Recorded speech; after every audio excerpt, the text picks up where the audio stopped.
ഇരിക്കുന്നു. ആ വിത്തെടുത്താണ് നമ്മൾ കഴിച്ചുകൊണ്ടിരിക്കുന്നത്.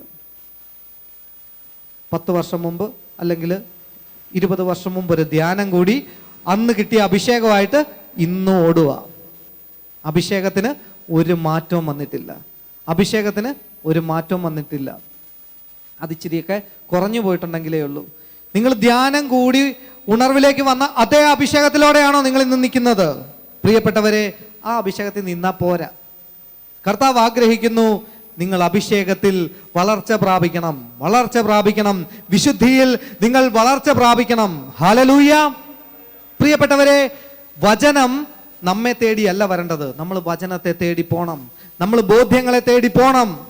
എന്തിനാ ദൈവം ഈ രാത്രി നിങ്ങളെ ഇവിടെ കൂട്ടിക്കൊണ്ടുവന്നിരിക്കുക? നിങ്ങൾ വചനം തേടി പോണം. അച്ഛൻ പറഞ്ഞു തന്നാൽ മാത്രം, ഇവിടെ പ്രസംഗിച്ചാൽ മാത്രമേ ഞാൻ പഠിക്കുകയുള്ളൂ, ഞാൻ കേൾക്കുകയുള്ളൂ, എൻ്റെ അഭിഷേകത്തിൽ വളരുകയുള്ളൂ എന്ന് നിങ്ങൾ വിചാരിക്കരുത്. നിങ്ങൾ ആഗ്രഹത്തോടെ ദൈവത്തിൻ്റെ മുൻപിൽ ഇരിക്കണം, അന്വേഷിച്ചു പോകണം, അന്വേഷിക്കണം, ചോദിക്കണം, ചോദിക്കണം, ചോദിക്കണം. നമ്മുടെ ജീവിതത്തിൽ അനുഗ്രഹങ്ങൾ ചോദിക്കുന്നത് പോലെ തന്നെ കർത്താവിനോട് പറയണം, കർത്താവേ, എനിക്ക് അവിടുത്തോട് ചേർന്ന് വളരണം, വചനത്തിൽ വളരണം, അഭിഷേകത്തിൽ വളരണം. പ്രിയപ്പെട്ടവരെ, ഈ ഒരു കാലഘട്ടം നിങ്ങൾ അഭിഷേകത്തിൽ വളർന്നില്ല എങ്കിൽ, ദൈവം നമുക്കായി തുറന്നു തരുന്ന ഈ ശുശ്രൂഷകളുടെ മേഖലകൾ ഇത്രയും വളരെ വ്യാപിച്ചു കിടക്കുന്ന ഈ കാലഘട്ടത്തിൽ നിങ്ങൾ അഭിഷേകം പ്രാപിച്ചില്ല എങ്കിൽ, നാം ഒരു കാര്യം അറിയണം. ഇനിയുള്ള കാലങ്ങൾ നമ്മുടെ ജീവിതത്തിൽ ഞെരുക്കങ്ങളുടെ കാലങ്ങളായിരിക്കും. ഹല്ലേലൂയ. ദൈവത്തിന്റെ പരിശുദ്ധാത്മാവ് ഈ കാലഘട്ടത്തിൽ വെളിപ്പെടുത്തുന്നു, ഇനി നമ്മുടെ ജീവിതത്തിന്റെ മുന്നോട്ടുള്ള ഓരോ സമയവും ഞെരുക്കങ്ങളുടെ കാലഘട്ടമായിരിക്കും. ഇത് വിത്ത് വിതയ്ക്കുന്നതിന്റെ കാലമാണ്. ഇനി കൊയ്ത്തിന്റെ കാലം വരുന്നു. പ്രിയപ്പെട്ടവരെ, ലോകത്തെ മുഴുവനും നിങ്ങൾ നോക്കുക, മറ്റ് രാജ്യങ്ങളിലേക്ക് നിങ്ങൾ നോക്കുക. കർത്താവിൻ്റെ രണ്ടാം വരവിന്റെ അടയാളങ്ങൾ വചനം എന്തെല്ലാം പറയുന്നു, അതെല്ലാം ഈ കാലഘട്ടത്തിൽ സംഭവിച്ചുകൊണ്ടിരിക്കുന്നു. പ്രിയപ്പെട്ടവരെ, അനേകർ യേശുവിന്റെ നാമത്തെ പ്രതി പീഡകളേൽക്കുന്നു, രക്തസാക്ഷികളാകുന്നു. ഒന്ന് സ്വതന്ത്രമായി പ്രാർത്ഥിക്കുവാൻ അവസരമില്ലാതെ അനേകം രാജ്യങ്ങളിൽ അനേകം ജനതകൾ കെട്ടപ്പെട്ട് കിടക്കുന്നു. ഹല്ലേലൂയ. എന്നാൽ നമുക്ക് ഇതിനെല്ലാം സ്വാതന്ത്ര്യമുണ്ട്, എന്നാൽ ഒട്ടും വിലയില്ല, ഒട്ടും വിലയില്ല. ഇന്ന് നമുക്ക് അനേകം ധ്യാന കേന്ദ്രങ്ങളുണ്ട്, അനേകം നല്ല തീപ്പൊരികളായ, അനേകം അഭിഷേകം നിറഞ്ഞ വൈദികർ, സിസ്റ്റേഴ്സ്, അനേകം ശുശ്രൂഷകർ കേരള സഭയിൽ നിറഞ്ഞു നിൽക്കുന്നു. എന്നാൽ നമുക്ക് ഒരു വിലയുമില്ല. നോക്കുക, നിങ്ങൾ വില കൊടുത്ത് ഇന്ന് ഈ രാത്രി ഇവിടെ നിൽക്കുന്നു. നിങ്ങളുടെ ചുറ്റുപാടുകളും നിങ്ങളൊന്ന് പരിശോധിക്കുക. എത്ര മക്കളുണ്ട് ഇതുപോലെ ഒന്ന് വില കൊടുത്ത് കർത്താവിൻ്റെ സന്നിധിയിൽ ഇരിക്കാൻ? ഒരു വചന ശുശ്രൂഷ വന്നാൽ ആരെങ്കിലും നിർബന്ധിക്കാതെ പോകാൻ തയ്യാറായിട്ടുള്ള എത്ര പേരെ നിങ്ങൾക്ക് കാണാൻ സാധിക്കും? പ്രിയപ്പെട്ടവരെ, ഇതാ ആർക്കും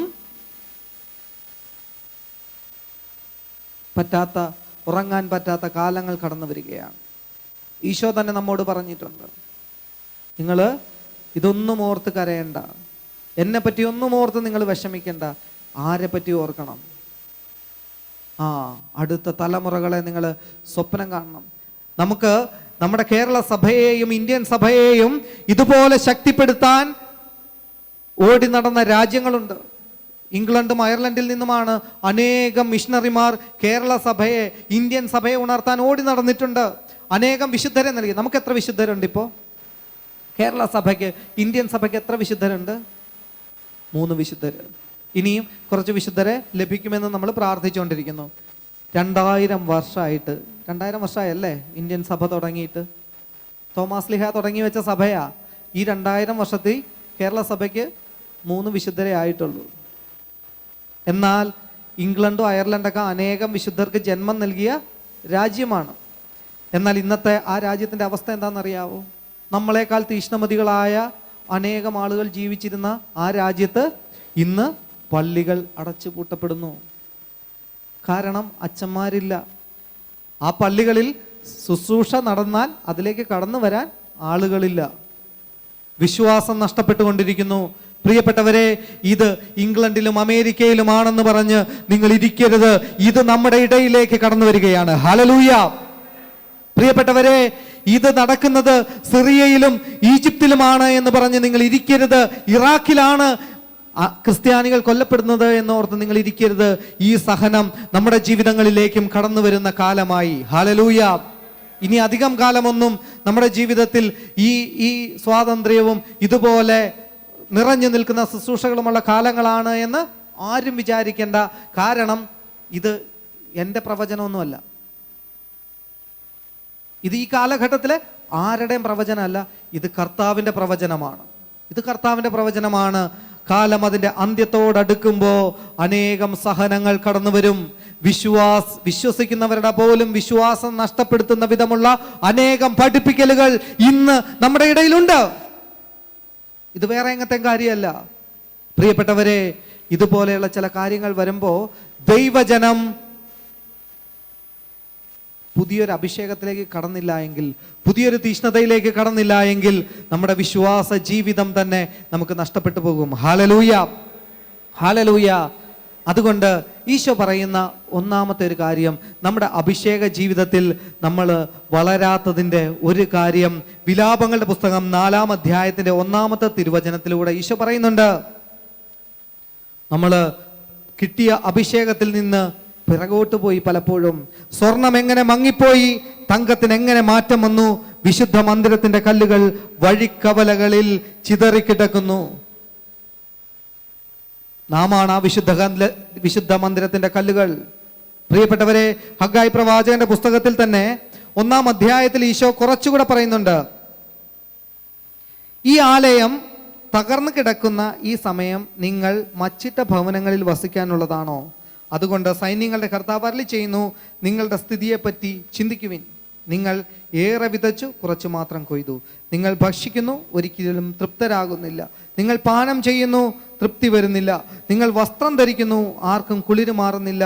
കാരണം ദൈവത്തിൻ്റെ ആലയം തകർന്നു കിടക്കുന്നു, അത് പുനരുദ്ധരിക്കുന്നതിനുള്ള സമയമായിട്ടില്ല എന്ന് ജനം പറയുന്നു. ഹല്ലേലൂയ. അത് പുനരുദ്ധരിക്കേണ്ട സമയമായിട്ടില്ല എന്ന് ദൈവജനം പറയുന്നു. അതുകൊണ്ട് നമുക്ക് അഭിഷേകത്തിലേക്ക് വളരുവാൻ സാധിക്കുന്നില്ല. ഏതാണ് ഈ ആലയം? ഡിവൈൻ ധ്യാന മന്ദിരാണോ? ഹല്ലേലൂയ. ആ അമ്മച്ചിക്ക് നല്ലൊരു കയ്യടി കൊടുത്തേ. കൊരിന്തോസുകാർക്ക് എഴുതിയ 1-ാം ലേഖനം 3-ാം അധ്യായത്തിന്റെ 17-ാം തിരുവചനത്തിലൂടെ പൗലോസ് ശ്ലീഹ പറയുകയാണ്, ദൈവത്തിന്റെ ആലയം നശിപ്പിക്കുന്നവനെ ദൈവവും നശിപ്പിക്കും. ഹല്ലേലൂയ. ദൈവത്തിന്റെ ആലയത്തെ നശിപ്പിക്കുന്നവനെ ദൈവവും നശിപ്പിക്കും. എന്തെന്നാൽ ദൈവത്തിന്റെ ആലയം പരിശുദ്ധമാണ്, ആ ആലയം നിങ്ങൾ തന്നെ. Hallelujah, hallelujah. ദൈവത്തിന്റെ ആലയം നാം തന്നെയാണ്. പ്രിയപ്പെട്ടവരെ, ആ ആലയമാണെന്നുള്ള ബോധ്യത്തോടെ നാം വളരുന്നില്ല എങ്കിൽ നമ്മുടെ ജീവിതത്തിൽ അഭിഷേകം വളരുകയില്ല. നമ്മുടെ ജീവിതത്തിൽ വചനത്തിൻ്റെ അഭിഷേകം വളരുകയില്ല. പ്രിയപ്പെട്ടവരെ, ഈ പഴയ കാലത്ത് എന്നോ കൂടിയ ധ്യാനത്തിൻ്റെ അഭിഷേകമായിട്ട് മുന്നോട്ട് പോകാനുള്ളവരല്ല. ഒരു പുതിയ അഭിഷേകം, ഒരു പുതിയ കൃപ, ഒരു പുതിയ ഉണർവ് നമുക്ക് വേണം. ഹല്ലേലൂയ. ഒരു പുതിയ പെന്തക്കോസ്ത അനുഭവം നമുക്ക് വേണം. ഹല്ലേലൂയ. നിങ്ങൾക്ക് വേണോ? വേണോ? ഹല്ലേലൂയ. എങ്കിൽ ഈ രാത്രി നാം പ്രാർത്ഥിക്കുന്നു. ഒന്ന്, നമ്മുടെ ജീവിതത്തിൽ നാം ദൈവാലയമാണ് എന്നുള്ള ബോധ്യമില്ലാതെ നമ്മുടെ ജീവിതത്തിലേക്ക് കടന്നു വന്നിട്ടുള്ള സ്വരുക്കൂട്ടി വെച്ചിട്ടുള്ള പാപമേഖലകളോട് നമ്മൾ നോ പറയണം, എടുത്തു കളയണം. ഈ രാത്രി ഈശോ ഈ സന്നിധിയിൽ വരുമ്പോൾ നിങ്ങൾ ഈശോയോട് കണ്ണീരോടെ പ്രാർത്ഥിക്കണം. ഒരു കുഞ്ഞു കുറവെങ്കിലും എൻ്റെ ജീവിതത്തിലേക്ക് ദൈവാനുഗ്രഹത്തിന് തടസ്സമായി കടന്നു വന്നിട്ടുണ്ട് എങ്കിൽ, ഒരു ചെറിയ പാപമെങ്കിലും ദൈവാനുഗ്രഹം ലഭിക്കുവാൻ, ദൈവത്തിൻ്റെ സ്നേഹം എന്നിലേക്ക് കടന്നു വരാൻ തടസ്സമായി നിൽക്കുന്നു എങ്കിൽ